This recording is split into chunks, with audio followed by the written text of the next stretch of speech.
Sumber data kependudukan, di mana di Indonesia sistem pengumpulan data ada 3 macam. Yang pertama, ada sensus. Menurut mantra, sensus penduduk disebut dengan cacah penduduk.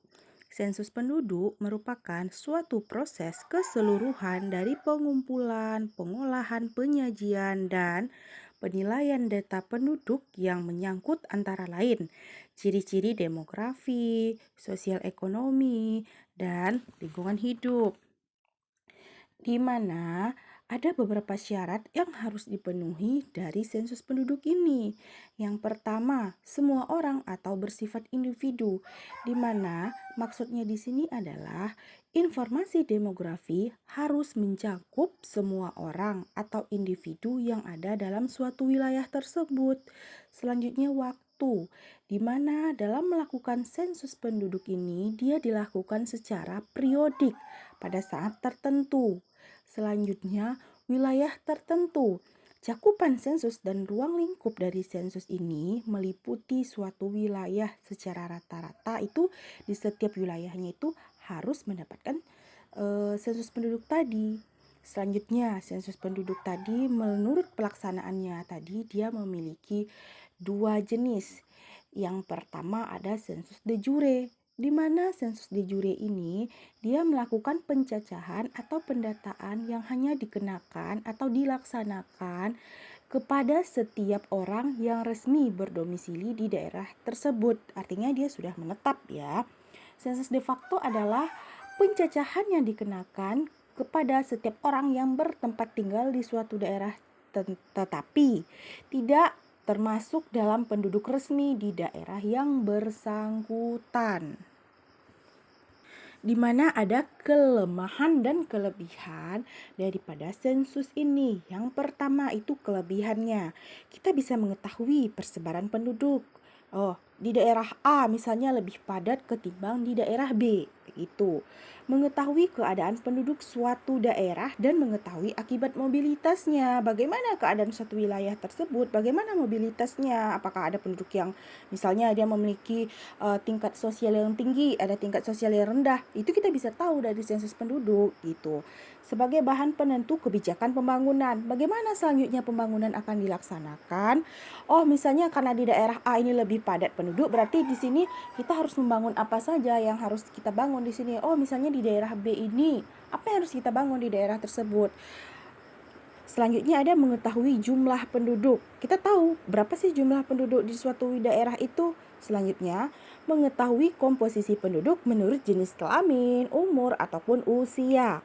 Selanjutnya ada mengetahui keadaan pertumbuhan penduduk dan banyak lagi yang lainnya. Selanjutnya ada juga loh, setiap ada kelebihan pasti ada kelemahan.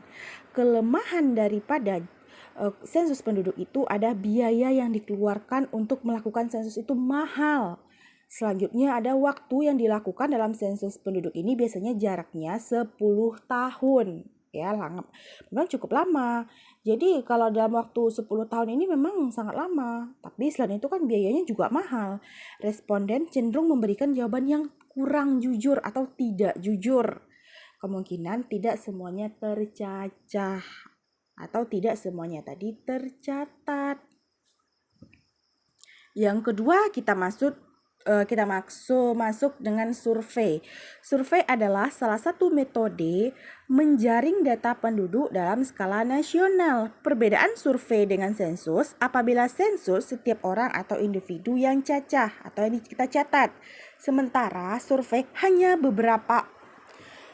Selanjutnya, jadi survei hanya mengambil sampel untuk dicacah atau untuk dicatat untuk bisa mewakili penduduk yang ada di negara yang bersangkutan. Jadi kalau survei ini dia nggak keseluruhan, hanya untuk beberapa orang saja. Berbeda dengan survei, kalau survei itu harus melengkapi atau harus tercatat atau harus tercacah keseluruhannya.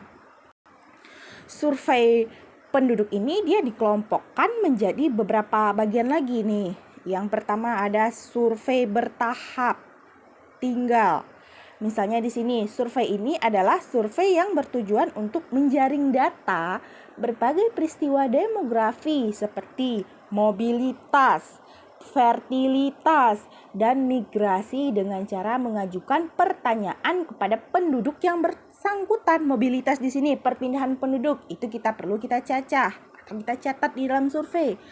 Fertilitas atau kematian juga perlu kita cacah di dalam survei. Selanjutnya migrasi juga. Oke, yang kita masuk lagi, survei bertahap ganda. Survei ini dilakukan oleh petugas pencacahan jiwa atau pencatat jiwa di lapangan dengan melakukan pendataan kepada responden tertentu berulang-ulang untuk mencatat berbagai peristiwa penduduk yang terjadi, seperti mortalitas, fertilitas, migrasi. Pendataan tersebut dilakukan kurun waktu tertentu. Selanjutnya ada kombinasi antara survei bertahap tunggal dan survei bertahap ganda, di mana survei ini itu mengkombinasikan kedua metode survei. Kelebihannya yaitu biaya survei lebih murah dibandingkan dengan sensus. Dapat digunakan untuk menguji ketelitian sensus dan registrasi. Kelemahannya, data kurang akurat, tidak responsif, dan tidak bisa menggambarkan kondisi penduduk yang apabila terjadi kesalahan dalam pengambilan sampelnya. Selanjutnya, yang terakhir itu kita ketahui ada yang disebut dengan registrasi. Registrasi ini kondisi perubahan penduduk secara dinamis seperti mortalitas, fertilitas, dan migrasi tidak dapat didata pada sensus penduduk. Untuk memperoleh data tersebut, maka kita lakukan registrasi penduduk. Kantor pelayanan registrasi penduduk misalnya terdapat di desa-desa, kecamatan. Ada kelemahan dan keuntungan daripada registrasi penduduk ini. Kelemahannya yaitu apabila registrasi tidak dilakukan dengan baik, maka data yang disajikan kurang berkualitas. Informasi yang disajikan tidak selengkap dengan sensus dan survei dan bergantung pada kesadaran penduduk. Selanjutnya, keuntungannya dapat diketahui perubahan penduduk setiap waktu dan biayanya lebih murah. Berlangsung secara terus-menerus, akurat apabila penduduk secara segera melaporkannya setelah kejadian. Misalnya di sini adanya kematian langsung dilakukan laporan, adanya kelahiran langsung dilakukan registrasi penduduk. Itu perbedaan registrasi penduduk dibandingkan dengan sensus survei. Registrasi diantaranya adalah mengetahui perubahan penduduk yang terjadi secara dinamis. Kita tahu, oh di suatu wilayah, misal di wilayah A, berarti penduduknya semakin tahun atau semakin hari atau semakin setiap bulannya itu semakin padat. Kita tahu kelahiran, jumlah kematian, mobilitas, fertilitas, itu kita tahu. Migrasinya kita tahu. Penduduk dituntut aktif untuk melapor kepada petugas setiap perubahan yang terjadi. Registrasi dicatat oleh pemerintah, sedangkan survei dan sensus dicatat oleh BPS atau Badan Pusat Statistik. Sensus dan survei diantaranya adalah memberikan gambaran penduduk pada saat tertentu. Petugas dituntut untuk aktif untuk mendata penduduk, dicatat oleh Badan Pusat Statistik.